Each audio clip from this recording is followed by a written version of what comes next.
if there is one part of the mortgage approval process that borrowers tend to not understand, it's this: credit scoring. So in this short video, I'm going to explain it to you. First, I'm going to go over some background, tell you how in the world we got to where we are today. Second, I'm going to answer the question, why are the credit scores that the mortgage company gets when it pulls its credit report different than the credit scores you see yourself when you pull a credit report off the internet? Third, I'm going to go over how credit scores are calculated. And finally, I'm going to give you some good practices, some things which should increase your credit scores, and discuss some mistakes that would likely make your credit scores worse.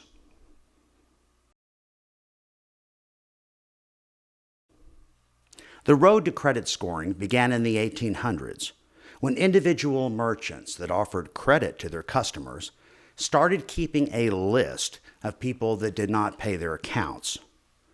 Soon, they started to share that information in a small network. Then it was decided that there needed to be some entity in the middle to keep track of it all. That became known as the credit bureau. Credit bureaus were small, local, regional operations until computers came along, and then everything changed.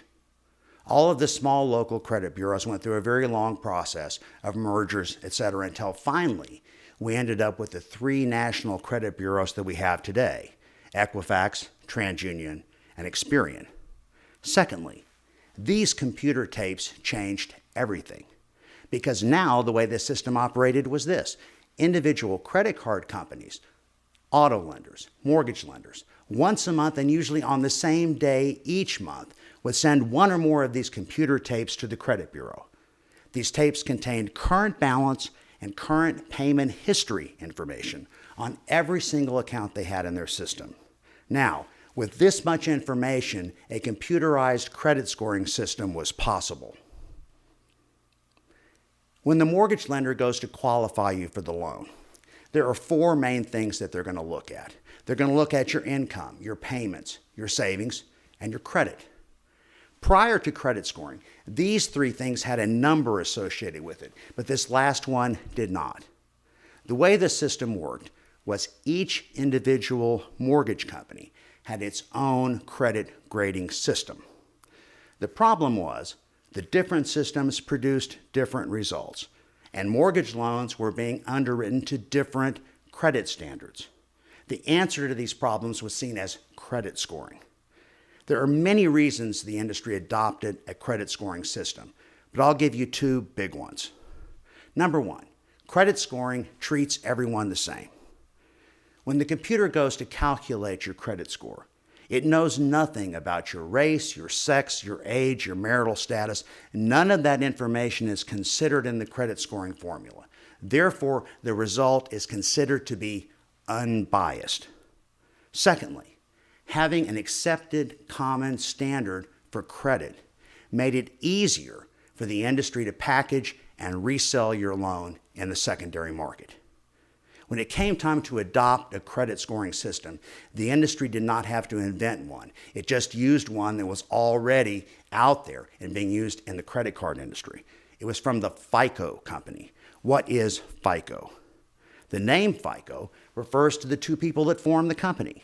The first one is named Bill Fair. Bill Fair was a computer expert. He teamed up with another guy named Earl Isaac. Earl Isaac was a statistics expert. And together, they formed the Fair-Isaac Company, known as FICO. And the FICO company went on to develop the credit scoring system that we still use today.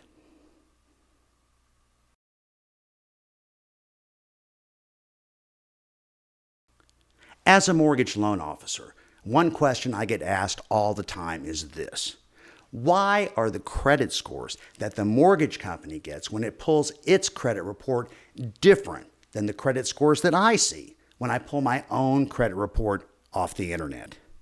The answer is each uses a different credit scoring formula. To date, the FICO company has developed a number of different FICO credit scoring models. I counted over 20. Some of them have names, some of them have numbers. The most popular one right now is FICO 8. That's what most major credit card companies use. And when you go in to pull a credit report yourself off the internet, you are almost certainly seeing FICO 8 scores for each of the three bureaus. Mortgage lenders don't use FICO 8 scores. For your Equifax score, they use FICO 5. For your TransUnion score, they use FICO 4. And for Experian, they use FICO 2. There's no easy way for you to convert your FICO 8 scores to an accurate 5, 4, or 2 score. Based on my experience, and there are exceptions, but generally speaking, your FICO 5, 4, and 2 scores are going to be slightly lower than your FICO 8 scores. The exact amount can vary. However, a 20-point difference is not at all uncommon. FICO won't tell you exactly what the difference is between FICO 8, FICO 5, FICO 4, and FICO 2. But based on my experience, all of them are similar, but they may treat specific events differently.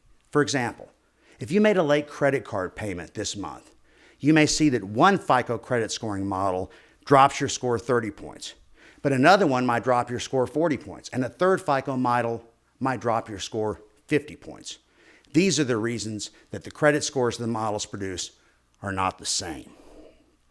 I can tell you that in general, if your FICO 8 scores are going up, especially by a lot, then your FICO 5, 4, and 2 scores are also going up, but you just don't know exactly what they are. It is possible for you to purchase your FICO 5, 4, and 2 scores directly from the FICO company through its website, myfico.com, but it'll cost you money. Mortgage lenders always pull a credit report from all three bureaus. The credit score that they use is the one numerically in the middle, regardless of what bureau it comes from. For example, if the mortgage company's credit report has an Equifax score of 600, a TransUnion score of 595, and an Experian score of 620, the mortgage lender would use the 600 because that's more than the 595 and less than the 620.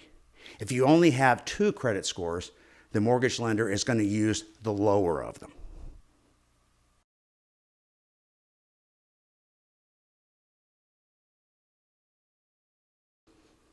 Although FICO will not tell you exactly how credit scores are calculated, they have released their factors, which show you the most important things that make up your credit score.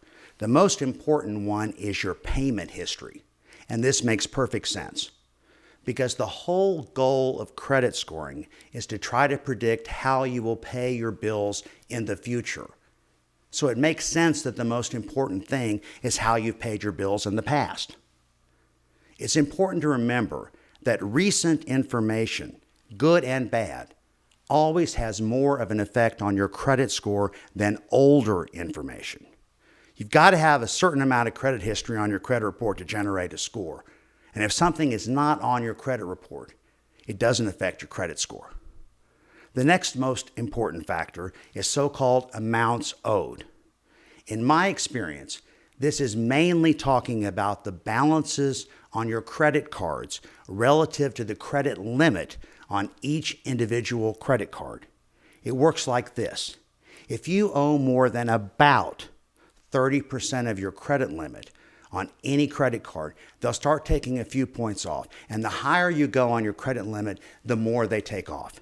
And in reverse, if you owe about 30% of the credit limit on a credit card and you decide to pay that down to zero, you may not see any increase in your credit score, or it'll be a very small amount. I get this question a lot. If I have a car loan, which is an installment loan, and it's a 5-year loan, and I pay it off in 3 years, will that boost my credit score?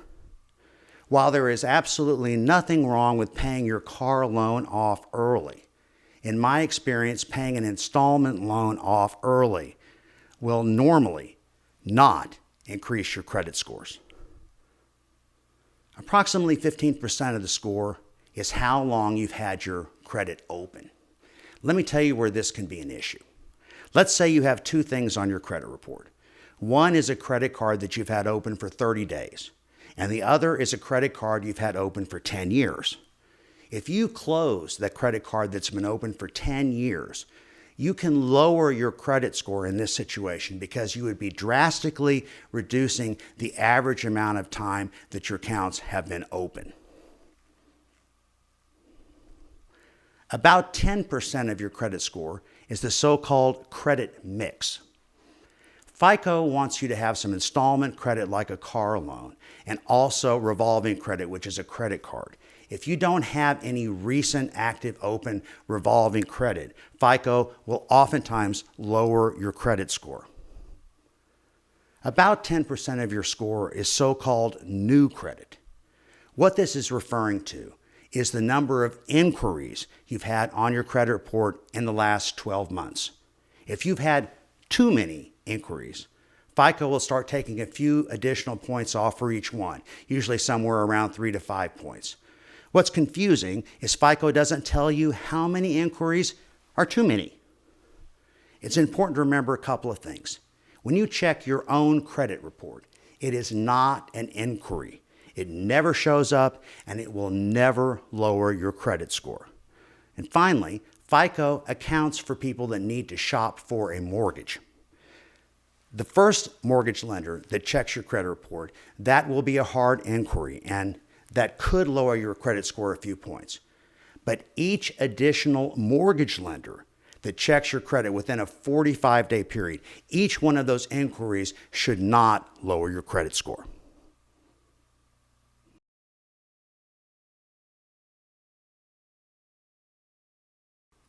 If you're trying to increase your credit scores and you don't have any open credit cards, understand that it can be very difficult to do, and it can take a very long period of time. If that's your situation, almost always, the single best thing you can do is go and open a new credit card and then pay it on time. If your credit scores are low, you may have to get what's called a secured credit card. It's when you put down a deposit, typically something like $300. Then they give you a credit card with a $300 credit limit. They don't make the payment out of your deposit. They just hang on to that in case you default. In every other respect, it's just like a normal credit card. You get a bill every month. And the main thing to remember is that a secured credit card will help your credit scores just as much as an unsecured credit card. If you're about to go apply for a mortgage, it's always a good idea to pull a copy of your own credit report and just make sure that it does not contain any mistakes. If you've got several credit cards where the balances are above 30% of the credit limit and you're about to apply for a mortgage, then if you have the money available, it might not be a bad idea to pay those accounts down to somewhere around 30% of the credit limit. You might get a quick increase in your credit score, and you could get a better interest rate. I get this question a lot. What if I get added as an authorized user on someone else's credit card? Will that help me?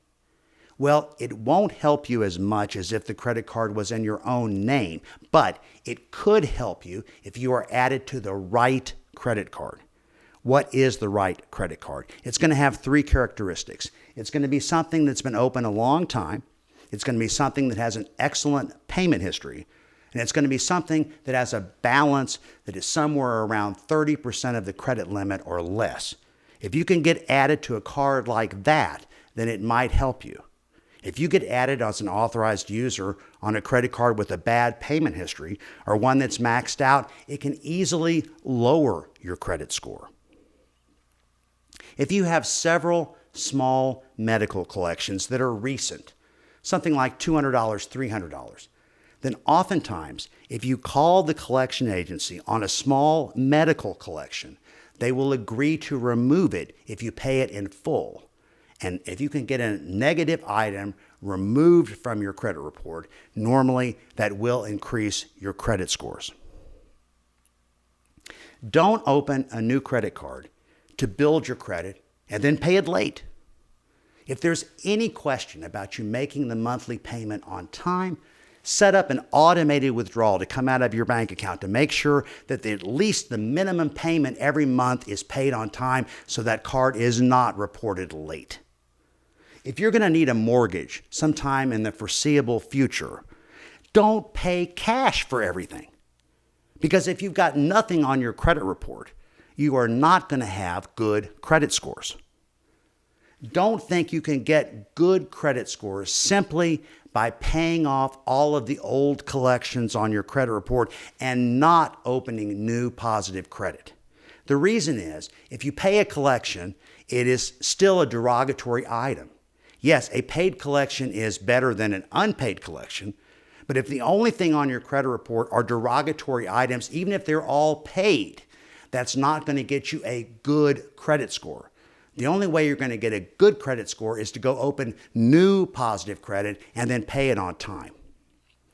Beware the curse of the $200 department store credit card that you immediately charge $190 on, because now you're maxed out and they've taken some points off your credit scores.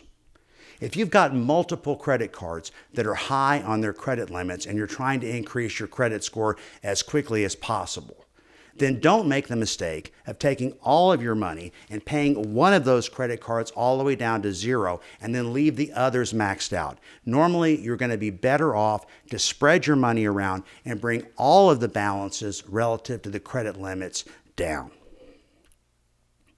Don't depend on credit repair companies to fix your credit.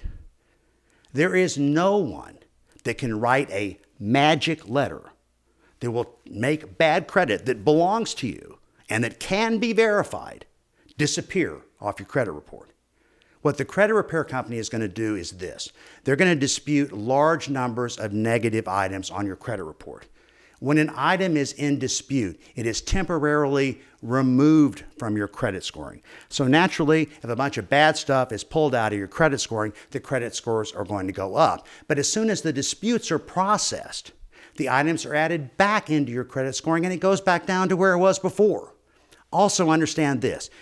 If a credit repair company is lucky enough to get an item removed off your credit report, say the collection agency or the creditor did not answer the dispute within the 30-day period, if that creditor finds the item the next month, they can put it back on your credit report. There is no such thing as a permanent deletion for credit that belongs to you and credit that can be verified.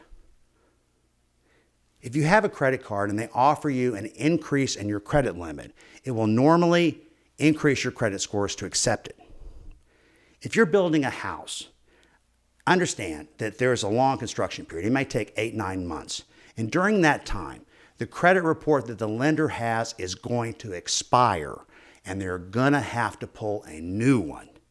Don't make the mistake of messing up your credit during the build time, then waiting to the end, then the lender pulls a new credit report and now you don't qualify for the mortgage.